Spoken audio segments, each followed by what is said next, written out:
So, we're now going to move on to inheritance tax. Yes, debates over inheritance tax have dominated the political agenda this week, with the Prime Minister suggesting he may abolish the tax as a general election looms. Inheritance tax is widely unpopular, with many viewing it as a death tax, but many believe lots of people wrongly think they will have to pay it, and that there should be other priorities for reducing tax. So is inheritance tax a fair policy to ensure a reasonable distribution of wealth, or is it just a callous measure to rob the dead and their children of hard-earned money that has already been taxed?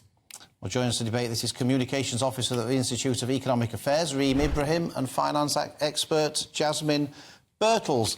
Thank you both for joining us. Jasmine, if I could start with you. As Esther just said there, inheritance tax is money that's already been taxed. So why is it fair for the state to have a second bite of the cherry and tax it again? Oh, I know what you mean. And frankly, when it comes to tax, there is no such thing as a fair tax. All taxes are unfair to somebody. Absolutely, all taxes are. So the only thing that you can do, really, is try and work out a tax that works, something that works better than other taxes do.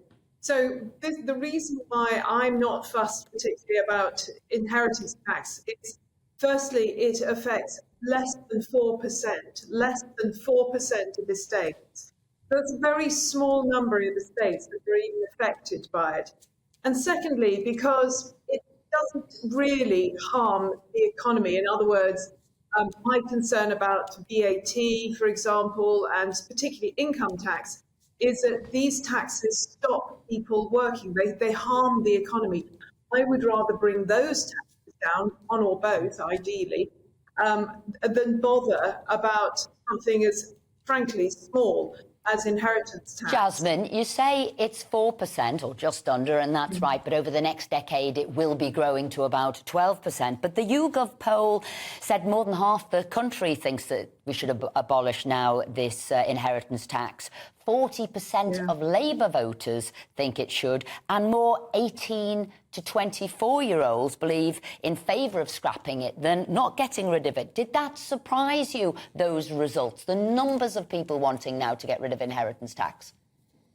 It did. I mean, I'd quite like to see the questions that Ipsos asked, because, as you know, you can skew the answers depending on the questions. You know, you could say, do you think it's fair that people who've paid tax all their lives then have to tax again when they die? A fair question.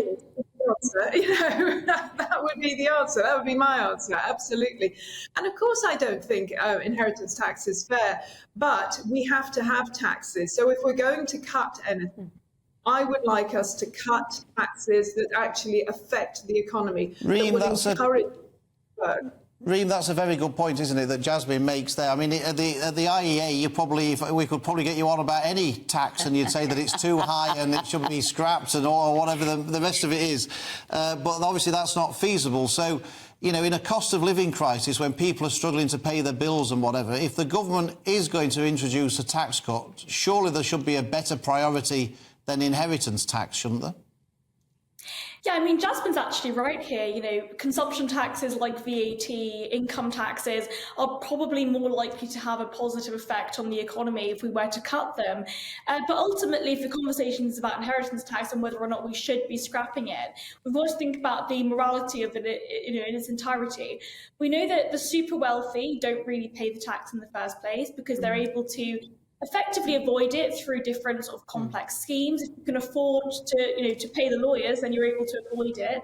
And ultimately, it's about what inheritance tax represents. It's crushing families. It's effectively telling families that they're going to be disencouraged through the tax system from trying to build up wealth for their families. And I think that's wrong morally. We also think about the sort of realities of the situation. It's incredibly economically inefficient to be taxing families effectively in double tax. And it is a death tax. It's effectively when you die, all of your wealth then has to be taxed for that moment. And I think, you know, at a time when a loved one is passing away or a loved one is dying and the family are having to think about the tax bill, I think that's incredibly immoral. But Reem, I mean, I suppose that Jasmine's point, which I think is a fair one, is that, you know, all taxes are unfair to the people who have to pay them to a certain extent, and this raises about £7 billion a year for the Exchequer, money that it needs, and it's still not balancing the book. So, what fairer way is there to raise taxes than inheritance tax? What would be a fairer way for the government to tax people than this? Well, I think that's particularly interesting. I would actually argue for a flat rate of tax. I'm surprised I'm in a debate where most people are agreeing that the tax system is unfair. We don't normally get that. But yeah, I mean, absolutely right. You know, the tax system is incredibly unfair. But the problem is that it's currently the burden, we've got the highest tax burden since the Second World War. And that burden is being pushed onto hard-working families. I think...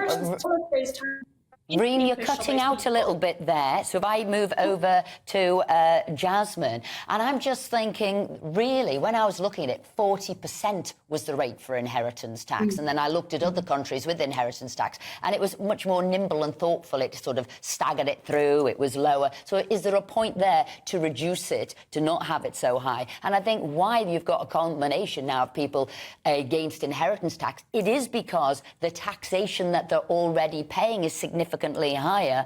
Family and business tax is now £100 billion more than it was at the last general election. Yeah, absolutely. Yeah, there are a few things here. I think, firstly, it would be worth putting up the threshold at which people start to pay tax. Currently, as you know, it's 325,000. Now, if you put it up to, say, 500,000, that would mean that quite a lot of people who currently are just getting into the threshold would not have to get into that. So I think that would be reasonable to put it up to a certain amount. And as you say, taxes are ridiculously high now. And I personally feel that if we brought down income tax, and certainly if we brought down VAT, we would help the economy. People would work more, we would have more productivity. And paradoxically, I think we would have a higher tax take, actually.